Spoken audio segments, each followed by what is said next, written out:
Welcome everyone to today's AI Practical Lab. This is one of the coolest series that I've been involved with at ELE. It's called Creating Podcasts for Leadership Storytelling. And just a review, ELE is such a great community and a great way to get fresh ideas, collaborate, build new skills with business impact. It is, in fact, a collaborative learning community. I am Rich Busby, one of the two producers today. I'm joined by Ed. I'll ask you to introduce yourself, and then we'll transition to quick intros with Wendy and then Jason. Thank you, Rich. So again, my name's Ed DeRoge. I'm from Tech Systems. I'm an organizational change management specialist and technical training and course developer. So with that, let me hand it over to Wendy. Great. Hello and good afternoon, everyone. Wendy Greason. I have my own coaching and consulting practice with Amplify Your Talent. And since 2017, I've also been a part of Marshall Goldsmith's 100 Coaches. Does this mean I'm sending it off to Jason? Hello, everyone. Jason Davis here. Happy to join you on this session and glad that you're with us. I am an independent consultant out of Buffalo Grove, Illinois, focusing on leadership development. And like I said, I'll be kind of driving as we move through NotebookLM today. But like I said, I'm really looking forward to showing you the tool, answering any questions, demoing things that you want to see, and just learning with all of you. And Dirk, do you want to say anything? Oh, sure, I'll be happy to. Yeah, no, this will be a fun topic. I'm joining from Chicago today, and Google's Notebook LM was introduced to us a few months ago by Nicholas, and it is a cool tool. So we'll be just diving into it, and if there's anything of interest of anybody on the call, just let us know and we'll adjust. Thank you. And we're going to start out with a quick poll, which I will launch momentarily. We'd like to learn a little bit about your experience.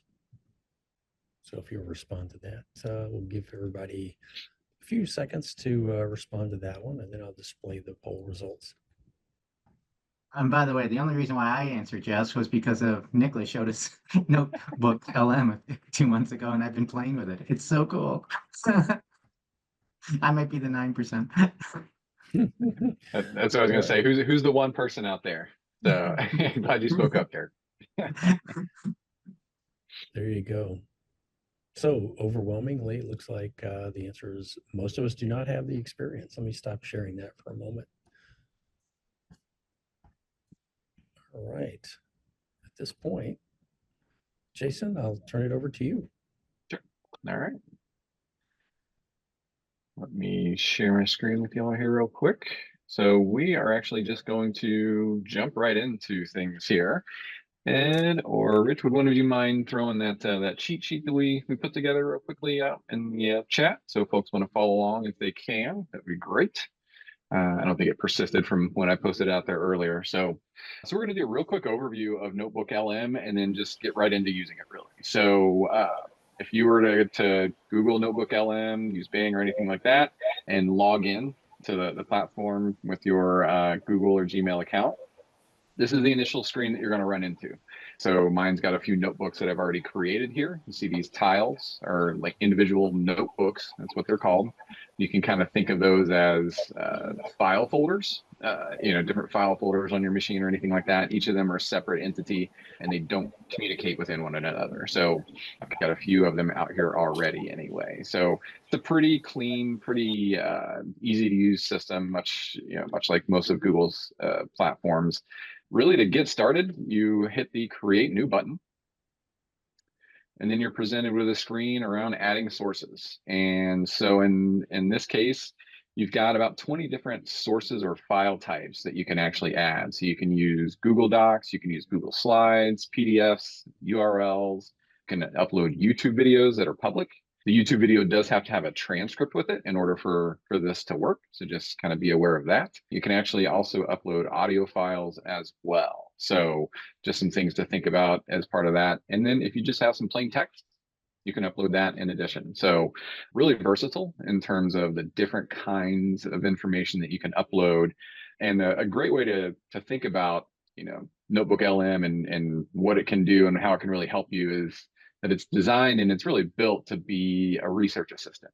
So its purpose is to take a document or multiple documents and help you interpret those, internalize, gain the information that you need from it in a simpler way. So thinking about it in that way, just kind of keep that mindset anyway. But as you're thinking about your sources and the sources that you're adding, so if it's a web page, text, or anything like that, you can have up to 500,000 words, or the max file size that you can actually upload is up to 200 megabytes. And then you can see down here, you've got a progress bar.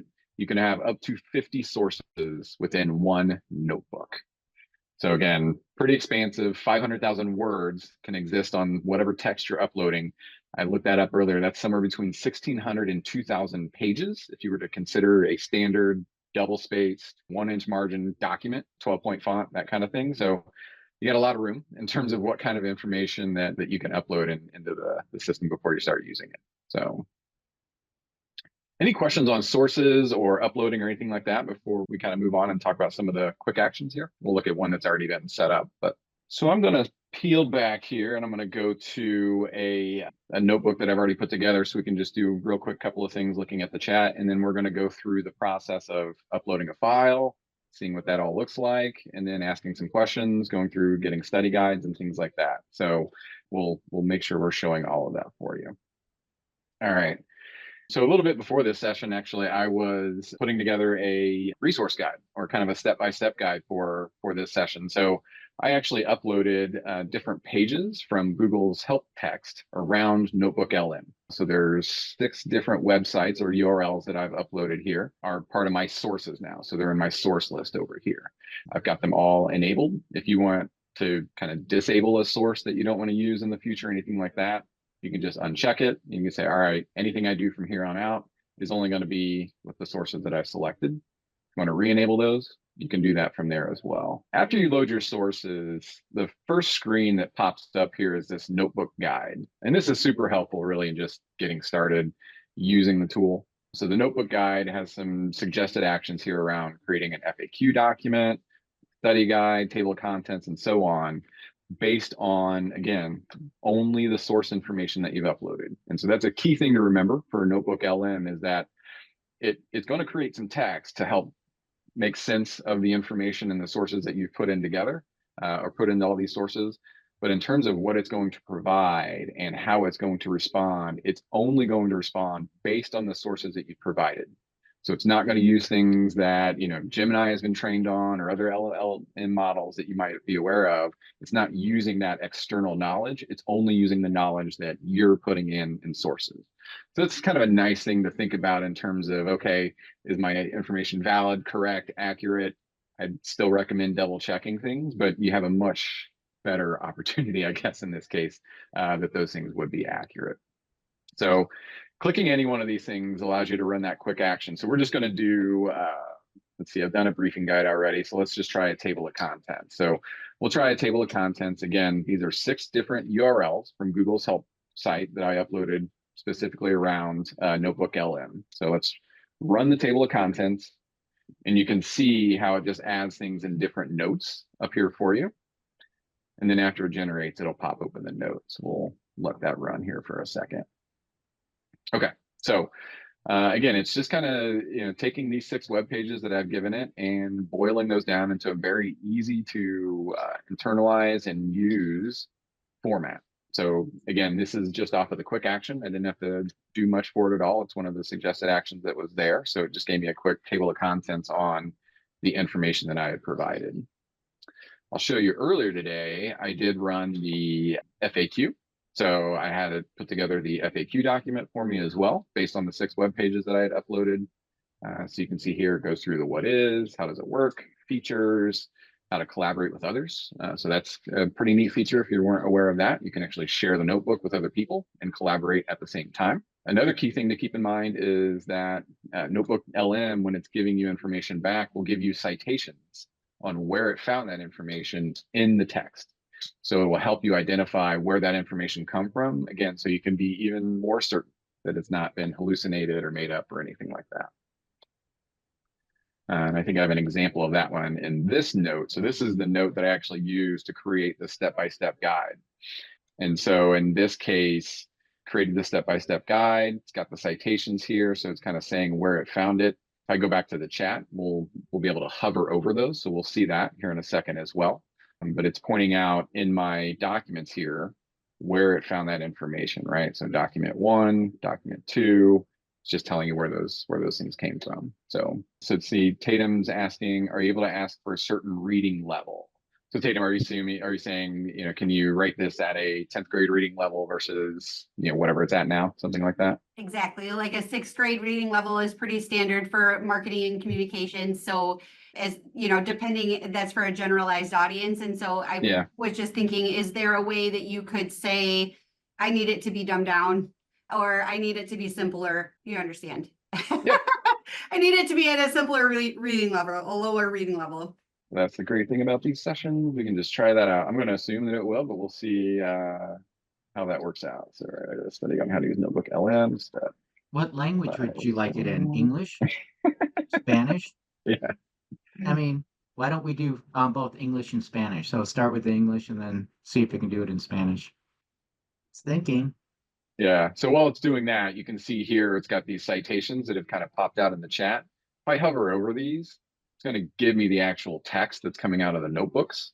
Again, make it a little bit easier for you to do that validation and just that getting that assurance of what you're looking for. So, all right. So we're going to scroll back up here. So I'm seeing a lot of Spanish, and then yeah. So it's assuming it's for school projects now, but yes, it did write it at a 6th grade reading level for you. So I love that it says you need to be 18 years old or older to use NotebookLM. yeah, Based on what we have asked it to do. yeah, I'm sure that came out of one of the sources, probably the first FAQ or whatever. But yeah, so again, it's a great way to think about. Okay, I've got these 6 things, and how do I help my students that, you know, might be at this grade or whatever start to learn how to use this tool? And you have to do very little work to get to that point, because actually you can then just hit this one button, copy this, paste it into Google Docs, and it actually comes out formatted. So it's bulleted, it's got bold, you know, and things like that in there for you as well. So it makes it really, really easy to take it from one piece to another. So I'll be excited in the future at some point. I'm assuming we'll have like a direct conversion over to like a Google Doc or something like that. We're not there yet, but I think that'll be a great way to go about it. So awesome question. And I'm glad we got to try that out here. And great suggestion on doing more than one language, because that's something we have to keep in mind as well. So yeah. Yeah, All right. and Jason, you know, with that, it's a great question, and that's if we create one communication for the entire organization. But let's say we want to target our subsets of our organization. So maybe the manufacturing, we have one grade level. Maybe corporate, we might do a different grade level. So I mean, Yeah. it might be Spanish as an optional. I mean, so the Yeah. ability to come up with and craft quickly a communication and then be able to tailor it or tweak it a little bit for specific audiences is a really strong, powerful capability. I also always wonder, I'm not in corporate communication, but I'm kind of wondering if you could tweak it, let's say for the IT people and say, do it for this grade level for IT, our IT organization, do it for different level for our finance people. And they might, you know, like they might resonate a little bit more and get a little bit more engaged if the language is in their lingo. Yeah. I wonder if you could do that for an area of focus. So for example, yes, reading level. Could you also ask it to write it in the voice of someone who understands marketing, for example? And I've been in here and had an opportunity to play around in this. That one I haven't thought of, but I'm wondering if it's possible. I imagine it would be. Yeah. Yeah. I mean, you could say, you know, write this and direct it towards people to be able to use it for X, right? To respond to emails, to build podcasts, which we'll kind of talk about here in a second as well. But I'd imagine it's quite expansive. I know we're being very general here and just how we're prompting that. I would probably be a little bit more specific if I were working on my own, but we'll let that spin out there. So yeah, so you're again, I would go through this and read it to see how much, it's been positioned or repositioned for folks like that. But, you can right away see things like major trends, key features and benefits highlighted in competitor X. Ooh, that's a pretty cool use of it, actually. And then what are the strengths and weaknesses? Yeah, I kind of like that. So yeah, very neat. Very neat. Tatum, that one question that you asked has led us down a path of rabbit hole. Yay, tangents and rabbit holes. Right. Yeah. Yeah. Thank you so much. It's so interesting, and I'm really appreciating all of your other ideas that you're throwing out there of, okay, well, what about if you want to target such a specific subset of your audience? And it's wonderful that I can see, I see digital marketing as a little bit of a subset, right? And I see like that there's applicable examples of how it changes the words to explain it to that audience. And so I'm just like, wow, at the moment. Yeah.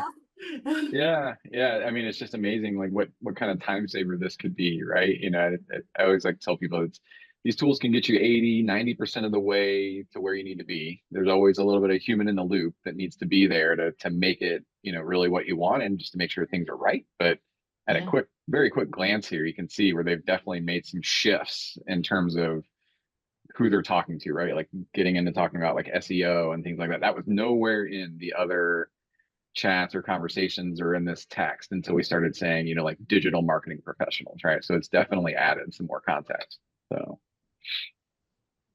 So I do have another question, if I can throw us down another rabbit hole or dig us further. Sure. I was in a meeting yesterday, and one of my colleagues mentioned there is a sort of a racial bias, or just bias in general, that is leaning towards a white cisgender type of a person that the content is leaning towards. Have you found, or is there a way that you can identify that within the prompt that you're saying, please try to remove all bias, or that's impossible, right? But these types of documents that we're uploading, maybe that would have to come through with the sources that you're using versus what it comes out as a response for the amalgamized text that is presented. I think that's a fascinating question, and I'm going to give Jason an opportunity to explore that hands-on in just a second. To your point, when we get to the podcast itself, it is always a man and it's always a woman, right? And so I was using it I was exploring it the other day with a new program that I'm creating, and I thought, this would be great if I could just have two women talking about this. Nope. Or can I have it be a Southern accent? No. Can I have Rich Busby voice as this instead of my Midwestern twang? There's room for exploration. So thank you. I don't think they've gotten that far yet. And yet, if you stop and think about how quickly something as simple as ChatGPT has evolved, they're going to get there. Yeah. In fact, I think eventually they will get to the point where they can record your voice and then you're on the podcast. Yeah. And I think that's a great point, around where it's at today versus where it's probably going in the next 2 months, 6 months, 12 months, and beyond, right? Because with that, that audio overview that you can create, it tells you right here, there's 2 hosts and it's English only, right? You can't change it. There's no option to change that. It just is what it is. Again, that feature was released in mid-September.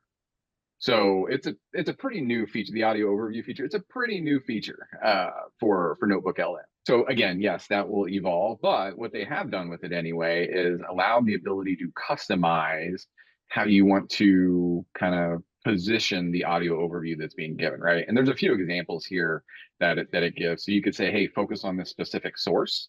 So you could say, I just want you to focus on, one of the sources that I provided. You could just say, I want you to focus on only this topic. So maybe you've got a very broad source that's touching on a couple of things, but you only want to write or have the overview about AI, the AI pieces of it. You could tell it to focus on that.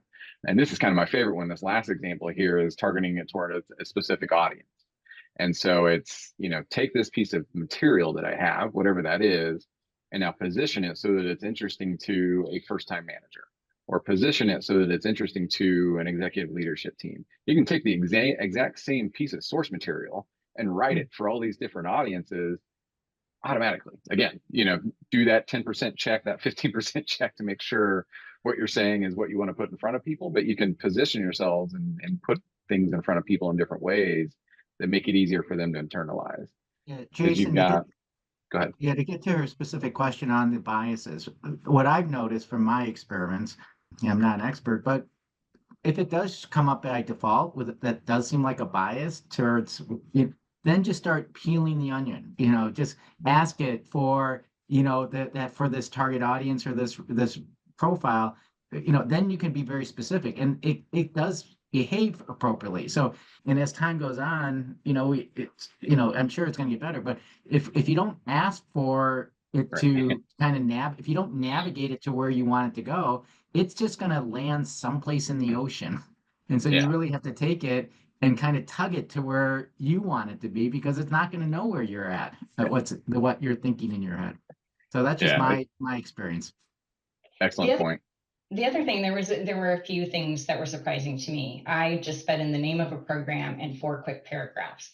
And so one of the things that I found really interesting was I got to hear it from a different perspective. It's been rattling around in my head for a while. So that was very interesting. But the second part of it was there were things that they said, they expressed, and I was like, ooh, I wouldn't say it like that. Right. And so that just tells me, to Dirk's point, I haven't peeled the onion back in quite the right way yet, because I can always run it again and get a different result based on the information that I'm providing it. And there were also just the opposite. It would say things and I'd be like, oh, I didn't think of quite saying it like that. That's perfect. So I think it's a valuable tool for learning for us professionals all the way around. Yeah. Right. And Wendy, I just had coffee with Nicholas this morning, and unfortunately, I think he got pulled to a work meeting. Good news is he's working now after graduating with his PhD, but he said that he'll run in Notepad LM the exact same, using the same source file. He'll just ask it to generate like 10 times, and it comes up with 10 different versions, without any prompting or any tugging. It just, and each one is brilliant and spectacular. So to really get to something like biases, you just have to, work with it and massage it. Hey, could we actually show some of the podcasts soon? Because I would love to show that's where I was going next. I was going to point out the suggested questions and go to the podcast. So Dirk, great point, great transition. So last thing I want to point out here while we've got this open is these suggested questions. So NotebookLM, much like ChatGPT, gives you questions or kind of starter suggestions for you to start with in terms of using it. And they're pretty good. And again, it's all based off of your content. So it's really just a click and go type of thing. Click the question and it asks.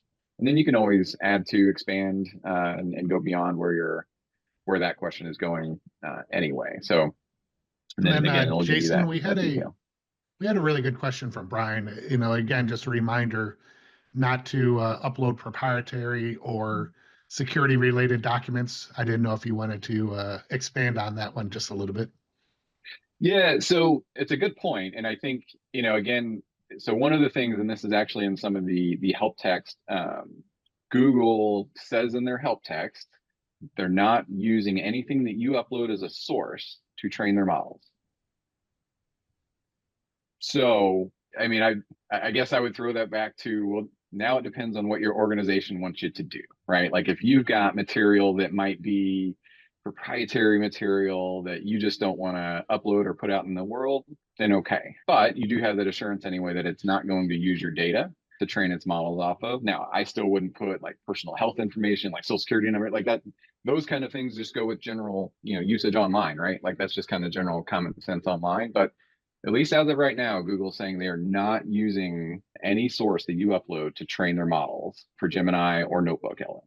So. And Jason, the way I would answer the question is slightly different, because it is a good question, is right now these tools are so immature and new, and I don't really know how to use them. So I would be, Brian, I would experiment with something similar, not use corporate data, not use a proprietary data at all now, I would find something that's non-proprietary to my company, but that lets me experiment and learn what some of these capabilities are coming, because there's a good chance within a few months, a tool like this could be brought, our company could make it available inside our firewall, and my company's IT group could actually lock it down so I can use the company data or proprietary data inside a safe environment. But for now, I would take advantage of just focus on learning and experimenting and seeing what kind of capabilities are available. So that's the way I would answer the question. I wouldn't trust Google. No. And I also don't want to get fired.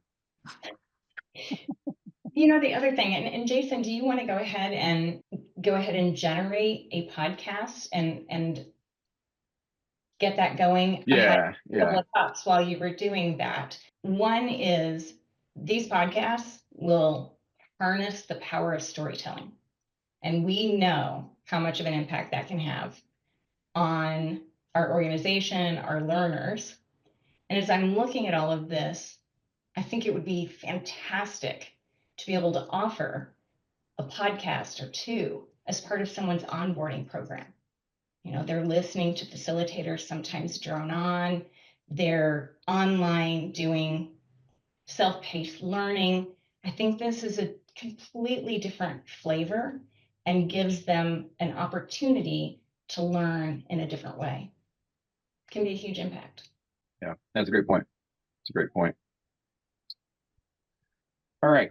So we mentioned the podcast or audio overview a couple times. So when you run this and you do we'll walk through the steps to do that. But when you run it, it does take a few minutes to process and populate. So I actually ran through a couple of them yesterday, just so that we have some things to listen to and don't have to watch the wheel spin. So I'm going to. So actually, this is one of the pieces we'll walk through. But I uploaded a PDF of a presentation that was given at the talent conference that we had in October. And I used NotebookLM to, you can see I created a few notes up here, and then I asked it to create the audio overview.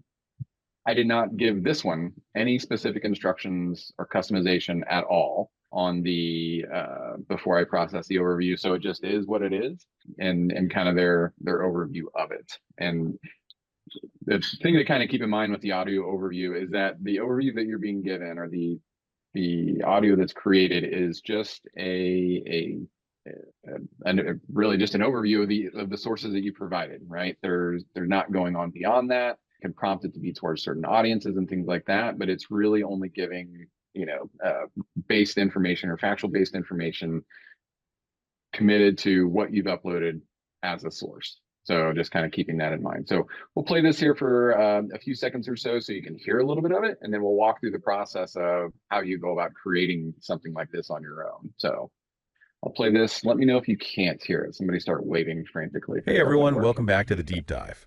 Today we're diving into something I know you're all interested in: professional development. We've got some really cool research here from the Talent Fueled Enterprise. They call it TFE for short. It's from their recent conference and webinar on building tomorrow's workforce. And they're really pushing the boundaries on what it means to develop talent in this crazy, fast-changing world. Yeah, it's not just about, keeping up with the latest trends. It's about really understanding those fundamental shifts happening and how we work, and making sure you can thrive in that new world. Exactly. And one of the big takeaways from TFE is this idea of moving beyond just skills. Of course, skills are important. We all know that. But they're saying we need to develop something else too: attributes. Yeah, it's like this. Think about you're leading a project and suddenly the client does a total 180 and changes the scope completely. So you need the skills to adjust the plan, of course, but it's really your adaptability that lets you embrace that change without totally freaking out. And it's resilience that keeps your team motivated through the whole thing when things get tough. Okay. All right, so I'll pause it there. We gave it a little bit over a minute. So we got some conversation going on here in the chat. So I think some folks like this feature. Seems like it. It is very cool. It's a really cool, and as Dirk has kind of mentioned a couple of times to us, this is really like the wow factor for a tool like this, and being able to distill information down in a way that you can make it usable and available to a lot of different people in a lot of different formats. So it is extremely just easy to use, simple to use, and makes it kind of nimble to put in front of people. So Jason, so we've got, Jason, a good question. Can we ask it to throw a couple of jokes in? And I haven't actually tried that. And I don't know if you want to actually try that now, but any of us can use this Google Notebook LM. So, Yeah, the yeah, purpose of this practical lab is just open up a window on your desktop and sign up and try it out. I'm sure it yeah. will. Yeah, so Tatum, we'll do that here in a second. We're actually going to walk through the process of uploading a file and things like that. So we're going to give this one specific instructions, and then we'll ask it to be humorous. Hopefully, it'll spin through and generate for us, and we can listen to a little bit of it before we go. But like I said, I did one yesterday and made sure it was directed at a specific audience. And the audio overview was definitely directed at a specific audience. It even mentioned that audience type, a few times as well. So it does a pretty good job of taking your customization and instructions from there. So we'll ask it to add a little bit of humor in there. I will say it's a little cheesy humor anyway, but they do throw some of that in there. And just the natural podcasts that are the audio overview that it generates, they do put a little bit of that in there anyway. So. Hey, Jason, I'm wondering, Yeah. I think these podcasts that are generated are anywhere between 5 and 30 minutes. There's not a specific control in place that I'm aware of that you can specify how long you would like for it to be. However, can you do that when you prompt it? Have you ever? Yeah, Let's I try wonder it. if you We'll ever try asked. it. Yeah. We'll try Create it. Yeah. for me a 7-minute podcast, right? Yeah. Yeah. Yeah. We'll try it. We can try it. And Wendy, one of the first thing I tried with Notebook LM was I took a LinkedIn post. It was like 3 paragraphs and a picture, and it created a 14-minute rich podcast with 2 people. And Yeah. it said with that picture really resonated that when the color green they picked was and it just brought in this really, layers of engagement, and it was just fascinating. And all it was a stupid little LinkedIn post that Matt actually. So Yeah. you don't need to have a lot of content right now. As we're doing this session, Alex, our IT guy, is getting ready for tomorrow on our trend. What was the hot trends over 2024? So he put in 33 audios. So Jason, as far as large files, it's like each audio is an hour. He has 33 hours of audio, and then it's actually doing podcasts and summarizing what the trends are. And we're going to send it over to the moderator so he can prep for tomorrow. So it can take a lot of content that you have available and existing and tell a story from it. It's really, at the end of the day, is what we're doing. Yeah. I'll tell you, mine is a new program that I'm currently developing. I put in 4 paragraphs. It gave me a 15-minute podcast. And for the most part, I would say 95% of it, spot on, brilliant. Yep. Yeah. And so real quick, and then Jason, you run over, is each one of us should just experiment and try. Do it take 5 minutes, a couple of days in a row, and just experiment. But Jason, continue. No, I was going to say a couple of points. I didn't even really mention this at the start, or maybe I did, but quickly went over it. All you need is a Gmail account or a Google account, and you can get in. We're not paying for this. This is a free version, so there's no additional access that we've gained here or anything like that. Create a Gmail account, and you're good to go. So that'll get you in there for being able to use this. So, but again, it's one of those things of getting in and just trying out a little bit. I think in my short time of trying it out, a couple of things that I've learned, like out of the audio overview, and we've talked about this a little bit, it is what it is right now, right? You can't edit it, you can't change it. It just is, right? There's customization pieces, but there's nothing else you can do with it. And in this particular one, there was a couple of things that I noticed that were a little bit off in terms of the slides that I gave it and how it presented things. Even when it said it's called the TFE, that wasn't anywhere in the slides that I gave it. It read the file name and took that from the file name. So just some things to kind of think about. I noticed that's where you had in the file name, because I was listening to the other. I'm like, where did that come? And then I saw it on the source. So so just something to keep in mind. Jason, quick question. Can you just go back and show one more time where you went to turn the note into a podcast? Yeah. I think I missed so feature. In the notebook guide down here, with all the quick actions and things like that, I already ran it on this one, so it's got the existing one. I'll show you here in a second how we can go through and add a file of our own, but here it would have 2 buttons, one customize and one upload, or generate, sorry, where we could do it. So we'll see here in a second how that process goes through. So All right, so we're going to run through a couple of use cases here. Like I said, just showing you real quick how you could use this tool. So you can go to create new in terms of using NotebookLM from the main screen. So you're creating that. You can have, I think, up to 200 or 100 notebooks anyway, going at any one time. So if you hit a limit, you can just delete a few out of that from that point. So we'll just create a new one here. Again, you can see the first window that's coming up is upload source. I've got a couple documents here that I uploaded earlier or that I used earlier. All right, so first I'm going to go back and this is going to be a slide presentation that was done at the talent conference in October. All right, so it's a slide, like I said, slide presentation, probably 20, 25 slides or so on a presentation called the Talent Fueled Enterprise. So this is kind of the short summary of the document that it gave. If you were to just click on the source over here on the left-hand side, you get a source guide. So this pops open, gives you a summary here, talks about key topics. So if you click on any one of these, it basically generates an automatic question, tell me more about future skills, or tell me more about automation and AI, or tell me more about professional growth. So if you're like, oh, I want to dig into more about automation and AI, you can just select that from here and it'll do it. But like I said, inside of here, it's giving you the information on the slide content and things like that as well. So you've got all that there. Again, back at these quick actions, if you want to do an FAQ, study guide, anything like that, you can do that from there. And then here, Brian, is where the deep dive or the audio overview would exist. So this is the screen that pops up right after you upload a file or a website or give it a URL or anything like that. And then you can use the customization tool here to tell it to do it in a different context, different audience, some dad jokes. Maybe the length, keep it as a 7-minute podcast. Yeah. So let's see. And include a dad joke. We'll let that generate. The nice thing is that you can do other things while the audio overview is generating, right? So we talked about using some of the suggested questions. And I think for a lot of people just getting started with NotebookLM, one of the easiest ways to really just get used to this is upload one source. So a single web page, a single document, a single presentation, grab something public that you don't care about, that you just downloaded, right? And just upload that one source and then start doing things with one single source inside of NotebookLM.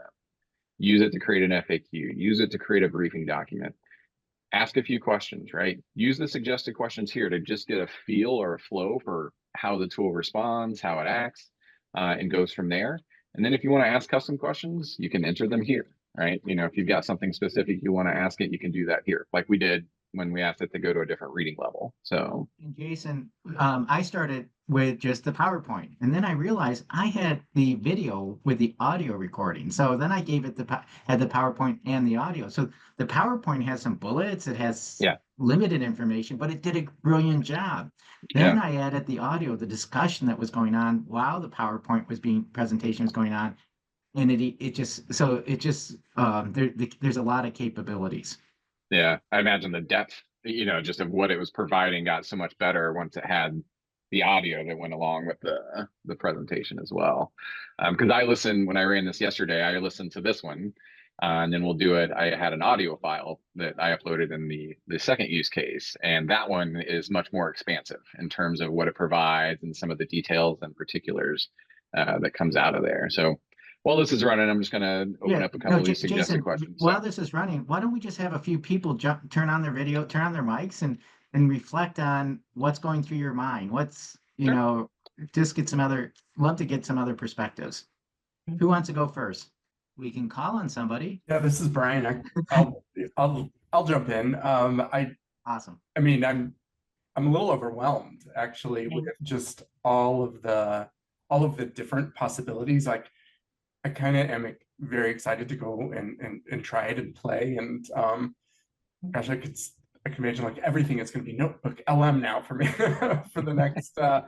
But I love to read, but it really depends on the content. And I think especially in learning and development, there's been a legacy of text-based learning. Think about your typical compliance training, or, your last on-demand module was read something, click next, read something, click next, and take a 5-question true or false quiz or something, right? Like, like that. And now, while that's not necessarily great L&D, just the flexibility this gives you to change up the media to drive engagement and retention, right? What do they say? You have to hear things, consume things X number of times, and the more different ways you do it, I think this is super, super compelling. And one of the things I'm thinking about is as a a training sustainment, a reinforcement resource that can you imagine somebody goes to a workshop and then once a week for the next 8 weeks, there's a 5 minutes, nothing more, something to listen to that pulls it back out of the depths of your gray matter to keep it kind of front and center. So, and that's just these are just some of my initial reactions. When I first had a chance to start, really trying out this tool, my mind went exactly where you were with, this would be great for recall, reminder, and just sending people things like after a training event, and really was thinking about deskless workers, right? Like people working in retail or factories or things like that don't have a desk or a training room that they go and sit down and learn from somebody, right? Like they got to learn on the go. And this is a great way to provide them learning on the go and in a way that can be really helpful. So anybody else? Hey, Dirk, it's Marcy and everyone. Marcy. Hello. Hi. So, interesting timing. Our organization actually just announced AI guidelines, which would prevent me from using this. However, I am curious. There are some approved tools, but it's mostly because of the privacy issue and the intellectual property. So, I'm curious if anybody knows if this particular tool does have a paid subscription, which is more secure around privacy. They do not have one yet. Okay. That was all it said was yet. So I'm assuming yes, one will be coming. I don't know if you were here when we were talking about it earlier, Marcy, that for right now in the information that Google's providing, they're not using any of your data or any of the sources that you're uploading to train any of their models on. I'm not sure I buy that. There seems to be some skepticism in the room today. Yeah, I get that. Yeah, I tend to be a little bit more on the side of this is what they're saying, right? So they might take that away at some point. So keep mindful of that. But at least for right now, they're saying that they're not using it. And I think the other side of that is, I was talking to someone earlier this morning, and they said, well, I just can't use AI at all, right? Because of what I do. I do financial work, right? With individuals, and it's like, well, you can't use it in what context, right? Like, can you use it to write an email to a prospect that you've never talked to before? You probably can. Can you use it to write a follow-up email, the 5th time out for a prospect? That you probably can, right? Like, so, but you shouldn't give out financial information. You shouldn't, those types of things. Yeah, but really think about like, well, what am I doing? And how harmful is something like that versus when it's really restricting there. So a great question though. Yeah. And my other thought is, and Jason, I used to run my own business similar to yours, and I was thinking about the ethics around the potential for people to create something that they didn't generate, and so I was always mindful, just in plain old PowerPoint, to make sure that you're giving credit to the source. Is there a technique to ensure that you're citing sources of the content?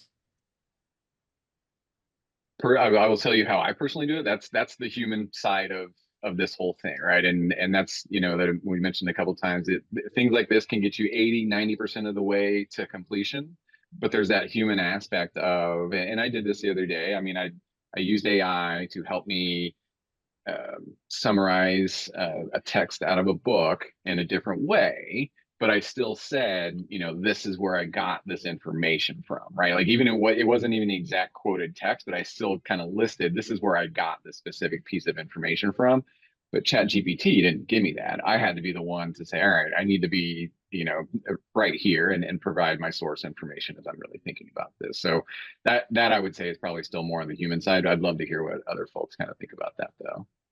Well, and add to that, Jason, would you be able to add into the prompts, like, yes, include a dad joke, but also include citations when in the talk in the conversation, you know? So maybe it would automatically say, oh, and then I found this really interesting source from the Library of Grog, and then it would continue on with the conversation and the text. But if you ask it to include citations, not only can you include citations like in a footnote somewhere in your document, in your communication or whatever, but maybe it would actually do it for each one. If I'm interested to know if the same factoid is shared amongst 2 or 3 of your documents from 3 different sources, would it get confused and say, oh, it's from the Library of Grog, it's from the, USBC, and it's from the Telehealth America? Is it through all of those things, and would that confuse it? I want to make it So I want to break it down. Yeah, no, I think that's a great thing to point out, and we can see how that plays out a little bit here in a couple of ways. So if you're using NotebookLM, I can speak for that now because we're in it right now. And this is one of the neat things about it is that with the sources you provided, it gives you the citation or where that came from, right? So if you ask it a question and it gives you text, it's going to tell you where it got that information from, right? And you can actually hover over it here, then you can select it and you can find where that text actually is in your source material. Yes. So that's that quick way to make sure that those things are done. And then here, if you've got like competing text, where it's like, well, this thing is referenced a little bit in both, you see now we've got multiple citations in the same Can you share your bullet screen? here. Oh, sorry. I'm talking to myself. I was like, I'm trying to follow along, but I was wondering because when it comes to, it's one thing when you're citing multiple sources where you would just put the citations after each other, but it's another when you're asking it to create a conversation and to weave that in naturally to speech patterns of their man or woman speaker. So I guess in 2 different ways then, so let me close this. And so here now I can actually show you the citations that I was talking about. So you can see them here. And then they are, you can select them and then it'll open up the text where it grabbed that from. So you can easily see that. And then here I was mentioning the competing citation, right? So it's got 2 of them listed here. So there's 2 areas where this bullet's kind of being referenced from, and you can look at both of them here as a component of that. Now in the audio overview, oh, go ahead. I have another question. I see that there is a little green pencil in the bottom left-hand corner. If you didn't like a word that it used, I'm just picking on wisdom. If you didn't want to use the word wisdom, which it's like, I don't know, okay, I'll pick a different one. Okay, if you wanted to use the word institution or academy instead of organization, are you able to edit this before it goes into the generation where before you're making the podcast? You can't edit this text. I would prompt it to say, I like what you gave me, but replace this word with this word. That's how I would do it anyway. Yeah. Cool. The pencil down here at the bottom, this is a Zoom. That's the annotate feature in Zoom. So yeah. Sorry. I was like, wait, where's that pencil at? I haven't used that yet. Yeah. So you can't edit these. You can copy these, you can paste these. Now, the thing about it is you can copy this and then say, I just want to keep this paragraph. You can then go out and create a new note. Let me see, let me close the chat. I can add a note, and then it's just a written note, and I can take that, and now I can change it for whatever I want. I can make it say whatever I want. I can save that note. I can then add that note to my sources. And now if I don't want it to reference this large document that's got the word academy and I want to make sure it's only institution, I just uncheck that. And now the audio overview should ignore this source. Or you can even tell it, because that was one of the suggested prompts in the customization, ignore this document. And now it will only go to whatever source material that you've got presented for it. So that would be how I would go about it, is just, I would first prompt it to say, hey, I like what you gave me. Instead of academy, say institution, or vice versa, however you want to go about it. And then saving it as a source if you just want to copy and paste some text and kind of editing it yourself from there. So, because again, you've got up to 500,000 words in this you can use. So, Jason, this is Rich. I had just a quick thing to add. I've used this before, and I had sort of two observations. One is the podcast is super affirming, like it wants to please you, and no matter what you put in, it's like it's the best thing ever, and it's the most exciting. So, I think it's useful though, because like in my use case, I took my own personal learning journal and uploaded it, and then the question I asked myself is, okay, it's really affirming, but wait a minute, do I really think that's that important compared to something else? Like you have to sort of think critically about the podcast. And the second thing I just wanted to share is one of the points I noted was like proper nouns, like names of companies. Sometimes it completely will not pronounce things correctly. And I tried to like edit the text and spell things phonetically, and I never could get it to work. So I at some point when I have time, I'm going to play with that phonetic spelling, but I could. So just an observation about, hey, it's got a bias. It wants to please you, which is really affirming. And I love that. But and the second thing is sometimes the pronunciation is a little bit off. Yeah. And it's a great point when you're, and kind of back to Tatum's question around sources in the overview, it'll tell you, it'll say research done by Harvard. You know, if you give it the document and it tells, you know, like where it's come from and stuff like that, it'll tell you research done by Harvard or research done by Rich Busby or whoever that's done. It'll include that if it can see it or it has that kind of knowledge in there as well. So that helps out in the overview side anyway. So it looks like this overview ran on the file that we uploaded. So first thing I noticed is we got a 23-minute, almost a 24-minute overview. We asked for no more than 7. So it did not acknowledge our time limit anyway, in that sense. I'm curious if we got any dad jokes in here, if we want to take a listen to this for a minute or so. Hey there, deep divers. Ready to dive into the world of workforce development with me today? Always ready for a deep dive. Let's do it. Okay, great. Today we're going to explore how to build a workforce that's ready for, well, just about anything the future might throw at us. Sounds like a challenge. It is, but it's also an exciting opportunity. We're talking about creating a workforce that's adaptable, resilient, and constantly evolving, basically what some call a talent-fueled enterprise. Talent-fueled enterprise. I like that. It's catchy. Right. And that actually leads perfectly into the source material we're diving into today. Excerpts from a Talent and Leadership Excellence Conference, including a webinar actually titled The Talent-Fueled Enterprise. So are we going to learn the secret formula for fueling our enterprises with talent? I'm all ears. Well, I wouldn't say there's a secret formula, but there are some really interesting ideas and strategies in here. One of the first things that jumped out at me was this idea that it's not enough to just focus on skills anymore. Yeah, I've been hearing that a lot lately. So what should we be? All right. So a minute. I didn't hear any dad jokes yet. That doesn't mean it's not somewhere else in the other 23 minutes of this podcast or this audio overview anyway. So, you know, and then once that is created, you can actually download it if you would like. You can vote on it. If you don't like what it gave you, you can, you know, give it a thumbs down. If you like it, you can give it a thumbs up. So it gives feedback to Google on, you know, what's good, what's not. If you want to download the file, or I'm sorry, you can share the file, the audio overview, by enabling public access. So then it just allows you to copy a link here. And then if you want to download the file, you just click the 3 dots. You can change the playback speed as well. You can download the MP3 version of the overview also.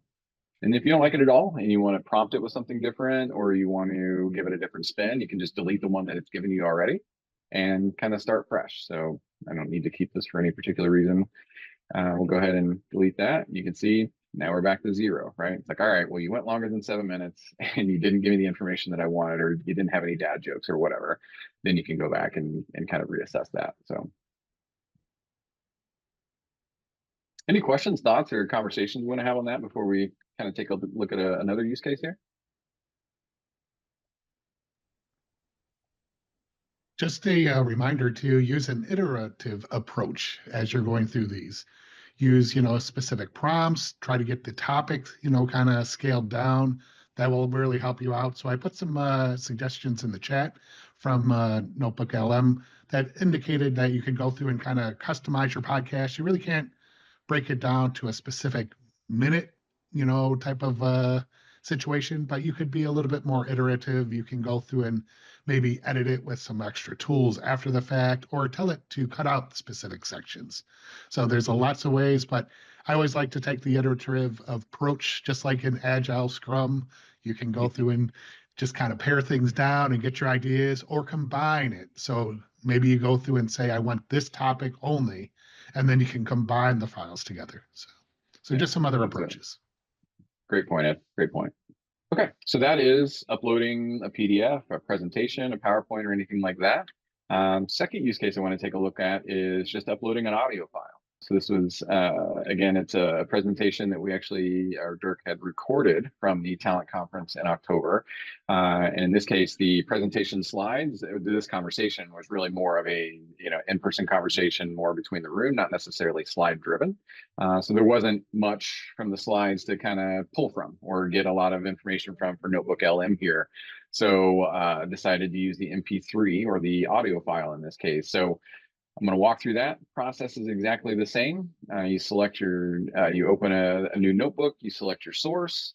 You can see here I'm uploading the audio file that is, or that I downloaded from the insights portion of that event.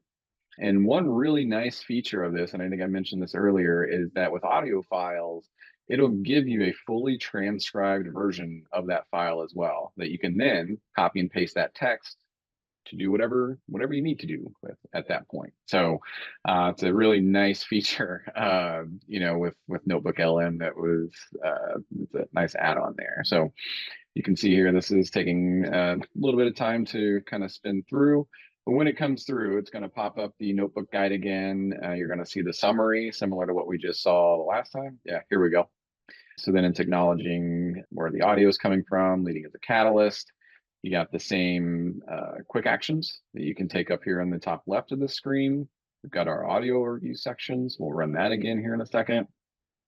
And then you've got suggested questions that you can start with as well, right? So just different ways for you to dig a little deeper into that document or that file anyway, can be done here. So you could start with these questions, and then as Ed suggested, well, maybe that's not exactly what I wanted. Let me ask a follow-up question, so let me peel back the layers of the onion here to learn a little bit more, or ask it to give me a little bit more detail. So we're going to run this audio overview again, and I ran this yesterday, but this time I did it in the context of trying to be more intended towards an audience of frontline managers, first-time managers, or people that are looking to advance into leadership roles. So again, I tested this out yesterday. This is the exact prompt that I gave it yesterday. This for the sake of demo. We'll kind of do this today, but I'm going to flip back over here in a second, and I'll let you listen to the overview, and you can hear pretty early how it positioned it toward a particular audience in that case. So if you wanted to do that, this is how you would do it. Write the prompt, tell it what kind of audience you want it to go for. That is one of the suggested prompts that is out there, so we know that works.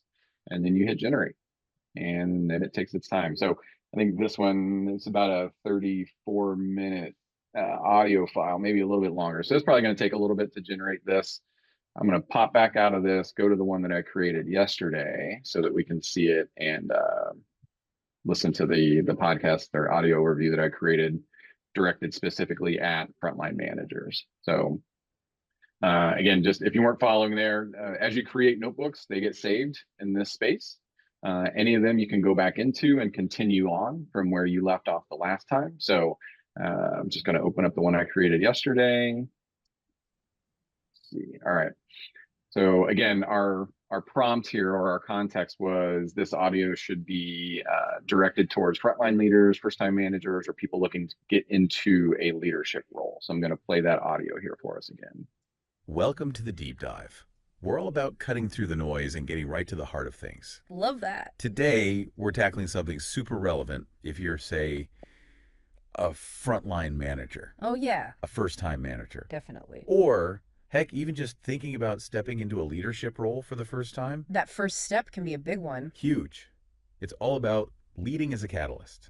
And that's such an interesting way to think about leadership. It's a real shift, isn't it? It totally is. Yeah. We're not talking about that, old school command and control style. Right, totally. This is more about empowering your team. Absolutely. Inspiring them to make real positive changes. And we have a recording of this presentation by Matt Cerner. Oh, I've heard great things about him. He's got over 20 years of experience in leadership. Wow. In hospitality and entertainment, actually. Interesting combo. Yeah, and he shares some really amazing insights. I bet. Especially about how he took one location that was really struggling and turned it into their top performer. Oh, that's impressive. What was his secret? Okay, so played a little bit over a minute of that file there.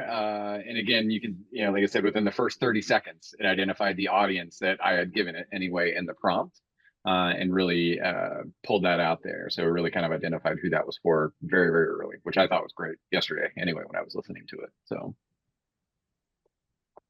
And Rich had a suggestion to touch on showing how to share and download the podcast. So again, once these are created, you've got the share option here. So if you want to share a link to the podcast or to the overview with someone, you can do that. There's a preview button here that you can actually select. I'll open that up so you can get a view of what that looks like. It basically just puts the audio file or the audio overview in a player put together for NotebookLM. It takes a few seconds to load up. You can see that there. And then you've got a button here where you can just copy a shareable link. And then you can do whatever you want with that. You can send it in email, you can send it in chat, text, whatever.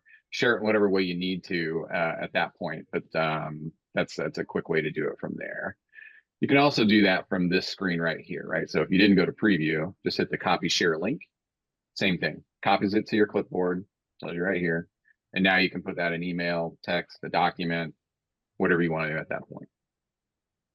Alternatively, if you want to download the file, you click these three buttons here. It's on the final right over there. You go to download, and then it'll let you download the PDF, or I'm sorry, the MP3 version of the audio. So if you got a long one, like I said, that last one was 25 minutes, and I don't want to wait that long, you can change the playback speed, right? So you can change it to 1.5, make it talk really fast. One thing that really stood out to me about Matt's approach, right? Okay, was how much emphasis he put on understanding. But it's a popular feature anyway when podcasting anyway. So, just something that enables you to get through some of the content a little bit quicker. So, is there any watermarks or anything that will indicate that it was generated by NotebookLM? I am asking to, maintain my innocence in how I may generate some of my content. Yeah. I've not heard any in anything that I've listened to, that it may be somewhat limited. I've only listened to kind of, these use cases here. I'm curious if anybody else has heard that come up, but I've not heard it anyway. So one of the things, and Wendy pointed this out yesterday when we were in a call, is, right now it's the very beta version of NotebookLM. We talked about there's no ability to edit, the audio overview or the text or anything like that. There's different ways that you can modify it if you just kind of think through, but one of the things we talked about is like, oh, well, there's no transcript for this audio, right? It's like, oh, I get this nice audio file, but I have no transcript, right? There's no option for that. Well, the way I got around that actually yesterday was I created the audio overview, I downloaded that MP3, and then I created a new notebook, and then my source was the MP3 from the audio overview that I downloaded, and then it creates a full transcript. So it's a little bit of a two-step process, but that's kind of the easiest way that I found to do that so far within NotebookLM. I'm hoping in the future it's got an ability to give you a transcript. I'm hoping in the future it's got an ability to automatically take, part of your chat or anything like that and turn that into a Google Doc and just kind of automatically do that rather than you have to copy and paste. I'm assuming those are probably some nice integrations that'll become a part of this, because you can upload things directly from your Google Drive. So there's already that front end piece of it there. I'm just waiting for that back end piece of it there. It's like, all right, can now I create something from here and save it in my Google Drive? That'll be a nice add-on. So yeah, again, this might be a good time just to get some reflections. A few people did have to jump off early. Diane, or Craig, I'm just kind of curious what your thoughts are. If they're come up, like Dirt, I knew you were going to call on me. Can you hear me okay? Yes, we can. Well, good afternoon, everyone. This is a lot of information. What I can say is this is homework, and that we need to learn it, And imagine if we're doing the podcasts, we're doing all the engagements and reading and research. What is everybody else thinking about the process of learning AI? It's going to be very difficult. That's why others are fearful because they don't know. And then the details, the level of details, you really have to be a little analytical to absorb some of the information. And everyone's not analytical, but of course we are. But how do you present this knowledge to others, especially in upper management, corporate America, to teach the methodology behind AI and ChatGPT and all these other platforms that we're working with? How do you get into their head how to make this effective in a short amount of time? The way we were presented, it may take a long time just to teach the level of detail that we need everyone else to have. It's like first begin with the privacy policy.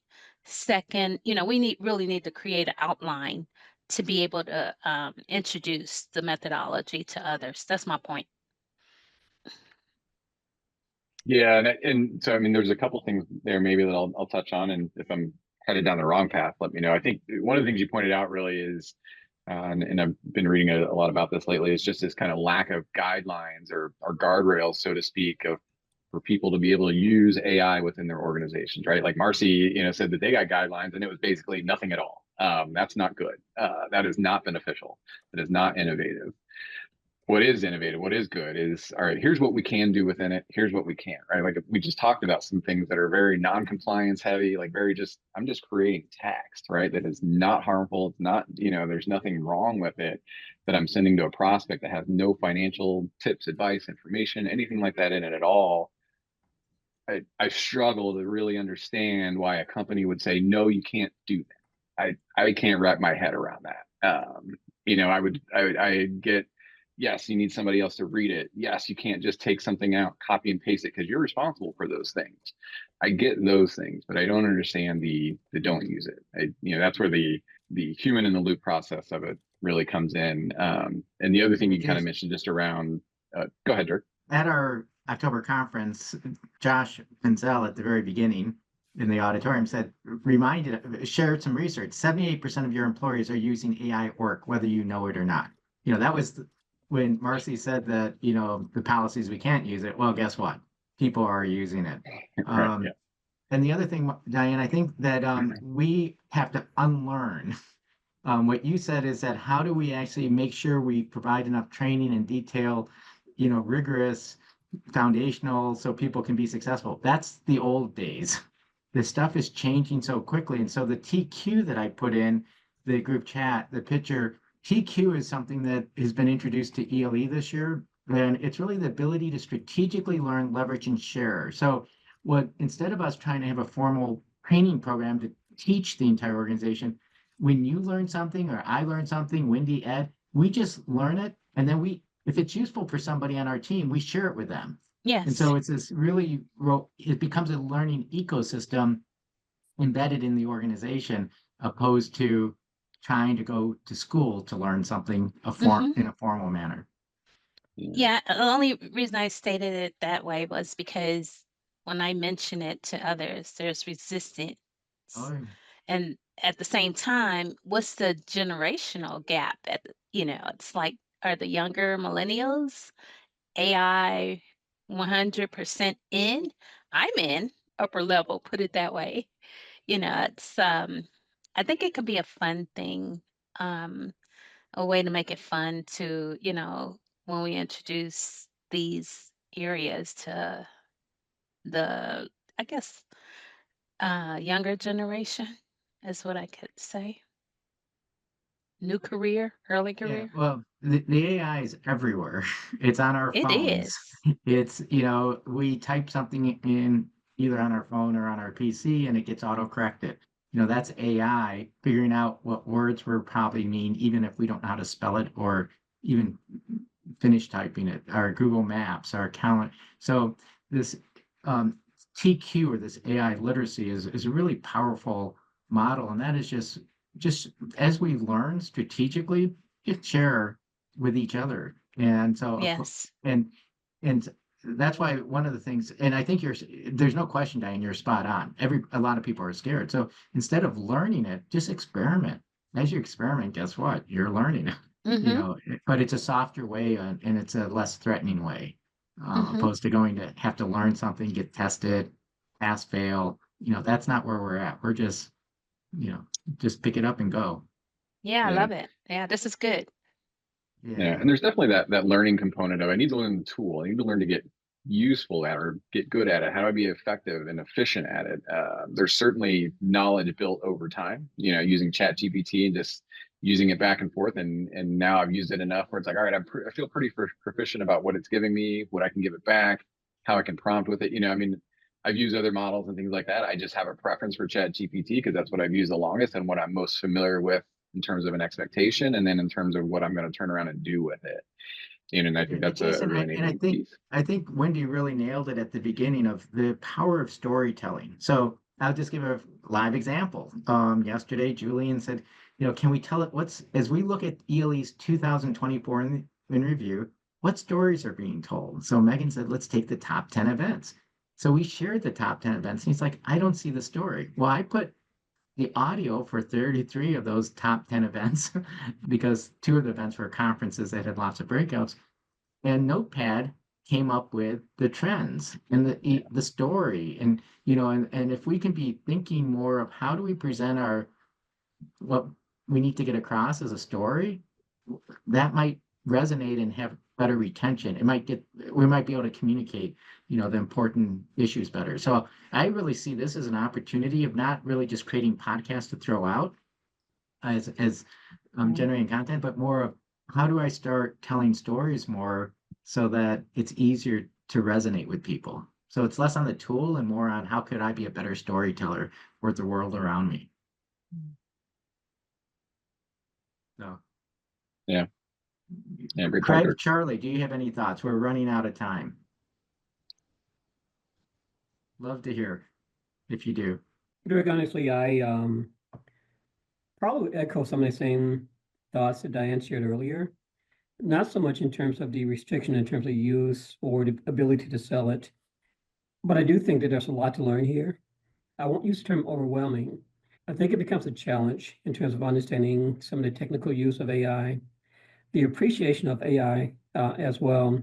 The one thing I will say, as I heard you speaking, I really don't think that AI is really this new thing that's hitting us across the head. I think it's been with us for a long, long, long time. And I think right now is just the evolution of it to the extent that it become a bit more sophisticated and becoming more of a stimulant in terms of giving us the ability to think about some of the things we want to do.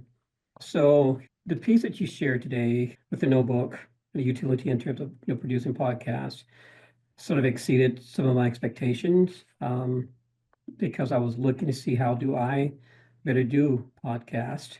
And I think in looking and learning more about the technology that's here with AI, it sort of puts me in a place that I didn't intend to go in terms of the generation of podcasts without me having the manipulative powers to do it myself. It really can do it without me being fully in control, but yet still having the ability to have some type of editing abilities with it. So this is still something new, something that I'm still learning. And I do hate that you asked me this question, but but I do think it's something that I'm putting forward to learn more about how to do it. How do I begin to use it in terms of people that I'm working with, in terms of clientele, and convince them that this is a good way to go? And also, too, I want to begin to allay fears that people have in terms of the use of AI as well, because I don't see it as a detriment. I really do see it as a stimulant. I see it as a part of an evolution that's taking place with technology and an extension of how we as humans can use it to better think about some of the issues that we're dealing with. Yeah, no, thank you. And Rich put in the group chat. Oh, correct. You're on. Go. Oh no, your audio. You're muted. Yeah, no, sorry. I've been here the whole time. I just had the camera off. Yep. Any thoughts? I mean, the tool is really cool. I mean, I have a colleague that's been using a similar tool for most of the past year. It's super fun. I really need to learn how to use it myself. More broadly, I suppose, on the subject of a lot of these AI tools. I mean, one of the things I'm doing a lot of work on these days for clients is trying to sort out what the implications of some of these tools are going to be for training organizations, right? So, if the AI tech that we have today, you know, maybe it makes the job of creating PowerPoint-based training easier. Maybe I've got some instructional designers that do a lot of that today, and I won't need quite as many of them. However, on the flip side, it enables a different kind of training that before would have been very difficult or impossible, like adaptive simulation, sort of coaching, sort of direct coaching kinds of training solutions, replacing what used to be like decision tree style things, right? So there's potentially a shift in the work, right? And so as you start to think there are all those implications, could SMEs create some level of training on their own? What training will my training team probably could do much more efficiently so I can do less of, but what can it enable that I couldn't do yesterday that I would like to do more of today? Previously, I had to be very strategic. Maybe now I can expand it because it's easier to create certain things today than I couldn't before. What are all those implications sort of from an organizational design perspective, from a training operating model perspective, right? So I know that's one of the things we're thinking a lot about these days. And we certainly have clients that are trying to think through that sort of stuff.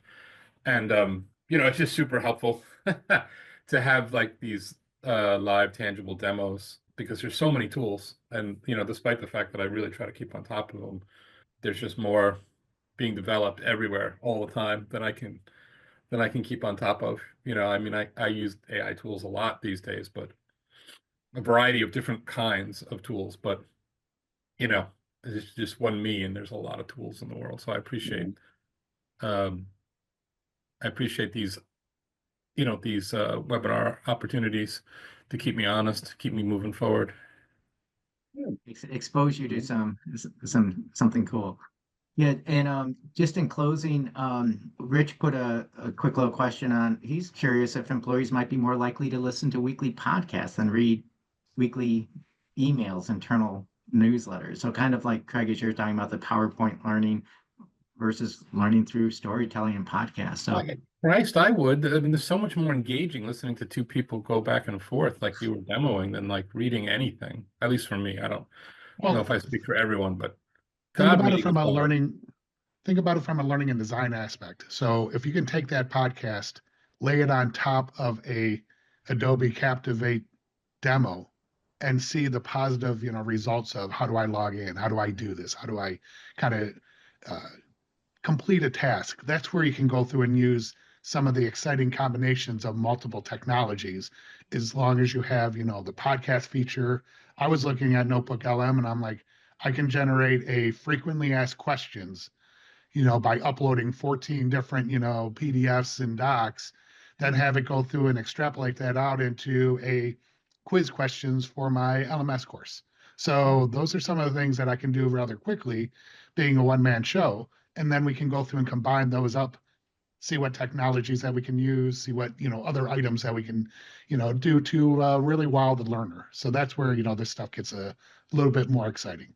Yeah. And if I can add to that, the speed of the creation that you're able to edit for the audience. So we have some learners that want to listen to a podcast. We have some learners that want to watch a 20-minute YouTube video. We have another set of learners who just want bullet points, get me through it as fast as I can. And then we also have some learners that want to also have the entire text, and then they want to have a discussion about it, and then they want to put it into action. So there's all these ways that you can get the information out quickly and tailor it to all of the different audiences and what the audiences sort of want out of a communication. And so I really appreciate that very much.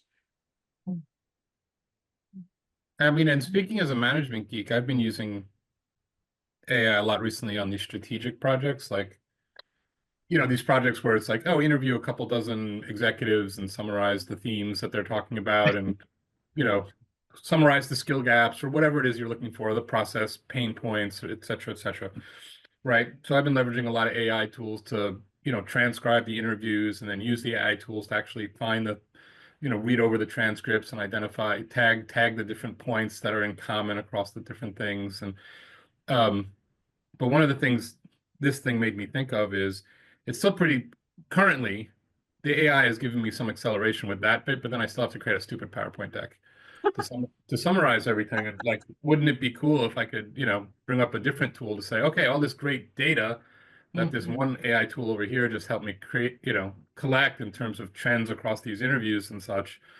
Can you like turn it into a podcast? Like, don't we all hate watching consultants deliver those PowerPoint presentations? You know, like, wouldn't it be cool if I could zip it up a bit and present the findings of a report as something more engaging? Yeah. We'll get there. It's coming. I'm sure it is. Yeah. So in order to wrap this up, Wendy, did you have any final thoughts before we go ahead and turn it back over to Jason?